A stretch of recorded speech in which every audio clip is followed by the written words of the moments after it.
Will has been in the group less than a year, right? But since April, we're excited to have him as a member. I tell you exactly, but again, I don't have the membership. Blame Suzanne. So, Will, as our health coach, take it away. Tell us what you do. Thank you. So here's how I want to die. I want to be healthy into my 90s. I want to fall asleep one day and just not wake up. As simple as that. And so I use this as an example to illustrate a couple concepts. So one of those is lifespan, which is how long you live. And the other is health span. How long of that time are you actually healthy? And they aren't always the same.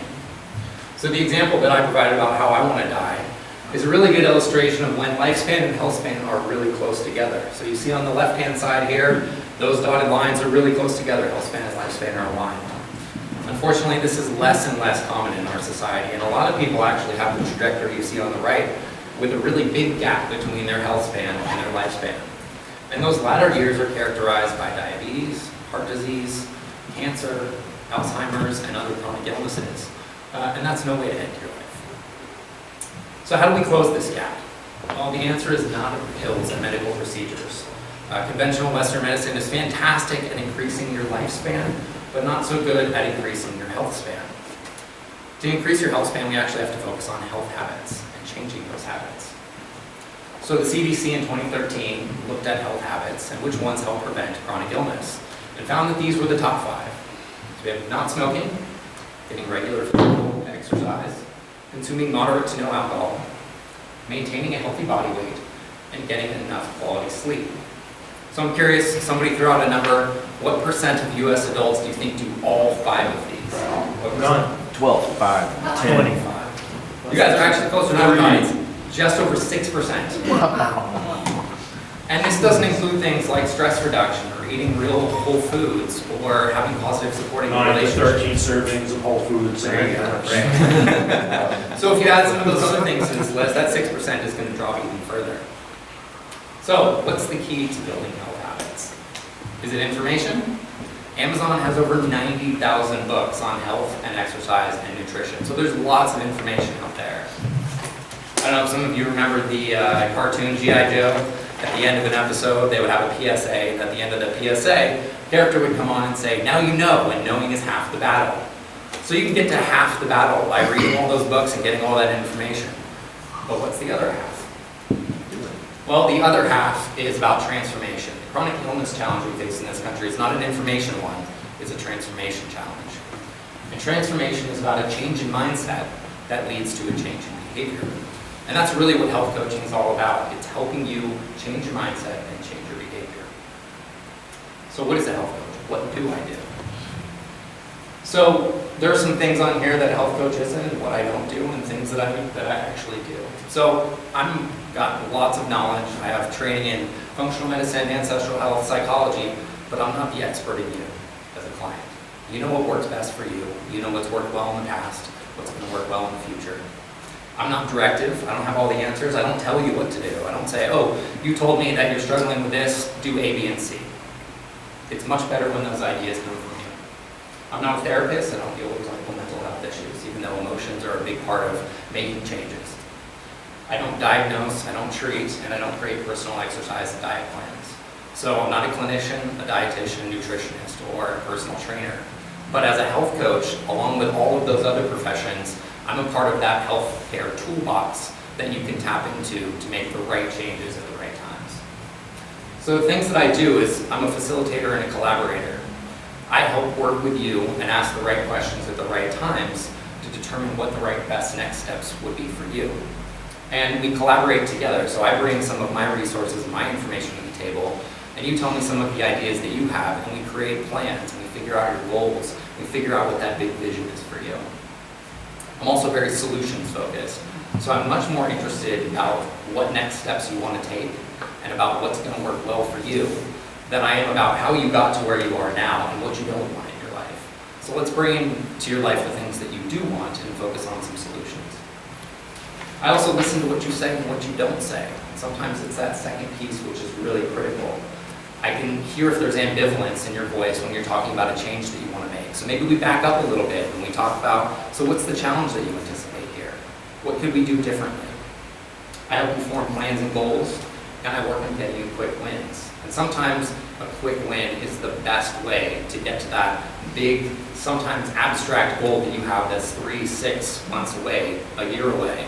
And if in that first week we're working together, I can give you something that you pat yourself on the back with and you're like, yeah, I accomplished that, then that creates momentum that snowballs and helps you reach that goal that's longer term. So in my practice as a health coach, these are 4 things that are really important to me that I bring to the table. So we have expertise, engagement, enablement, and experimentation. So let's talk about expertise first. So I have a client who came to me and he was really struggling with his sleep. And sometimes the conversation is not it's not about what it's about. So it turned out he actually drinks so much water during the day that he gets this urge to have to go to the bathroom in the middle of the night. So it wasn't really about sleep per se, it was actually more about the quantity of water he was drinking. And he said, how much water am I supposed to drink? I said, well, that depends. Depends on the day, depends on the circumstances. But do you want me to share some information with you? He said, yeah, give me your resources, your framework. So I shared some of the bullet points here with him on the left. And he said, yeah, that's all well and good. That's a pretty loose framework. Like I think about when I'm thirsty and color of my urine and all of that. But I really want a hard number. Give me a hard number that I focus on every day. And I said, you know what? Pick one. Pick a number of ounces you're going to drink, and then pay attention to these 3 things. And he said, oh yeah, that'll work. I'll pick 50 ounces, and I'll see how it goes every day. So he started to test it out, and he actually is sleeping better. He doesn't wake up as often. But some days he needs more and some days he needs less. So this was a good example of collaborating with him, my expertise and my resources, combined with his particular needs to come up with a solution that worked. The next piece is engagement.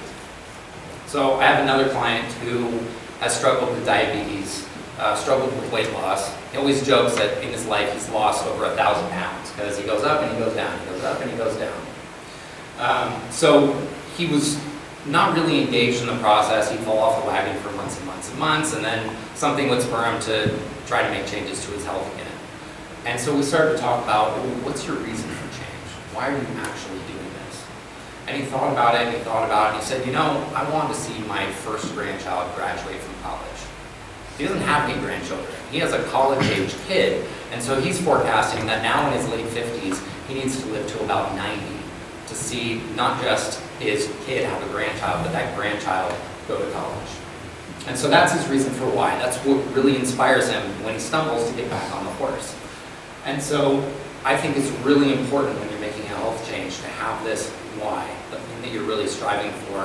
When times are tough, is it something on a note card that you can turn to? Is it a picture that you have of yourself that you really want to achieve? So being engaged and inspired is a huge part of making a change. The next piece is enablement.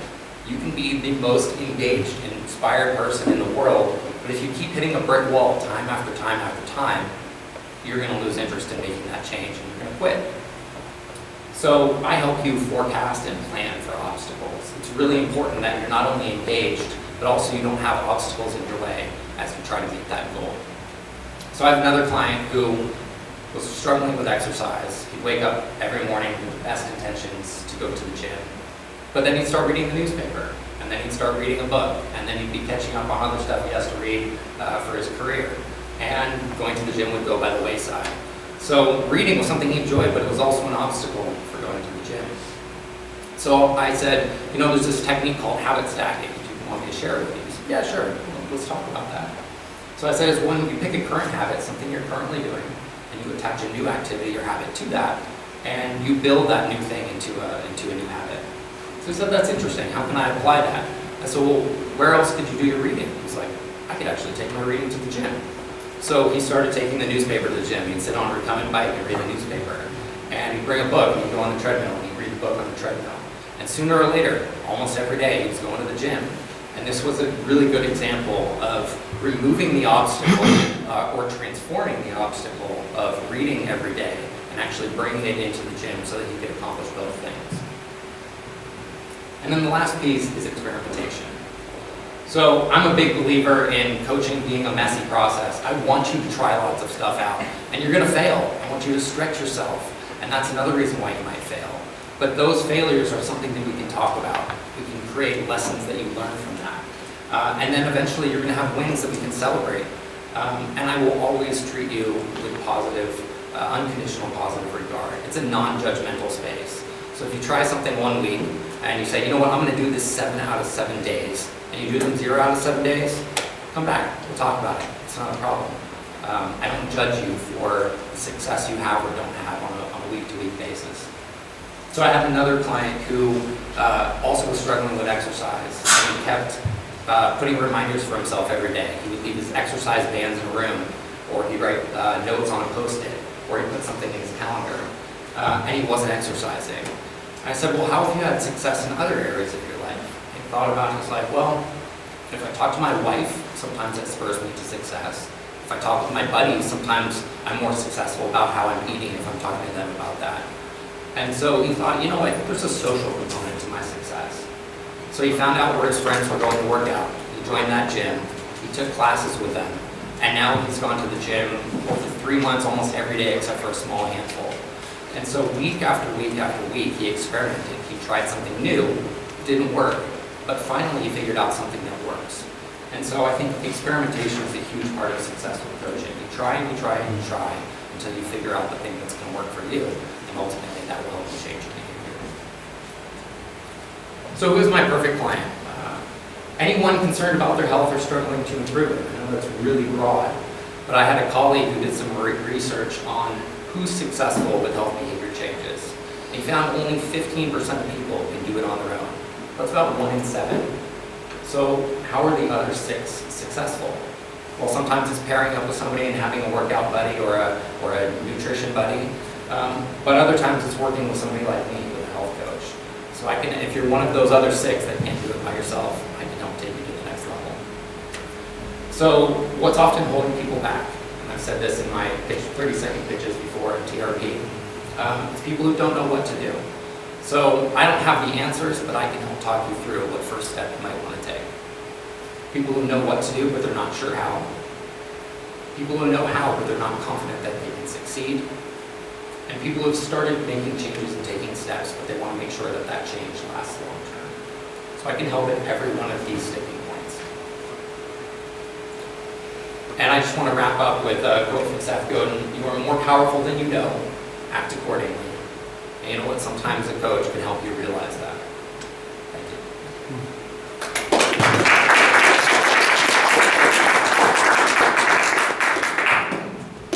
Questions?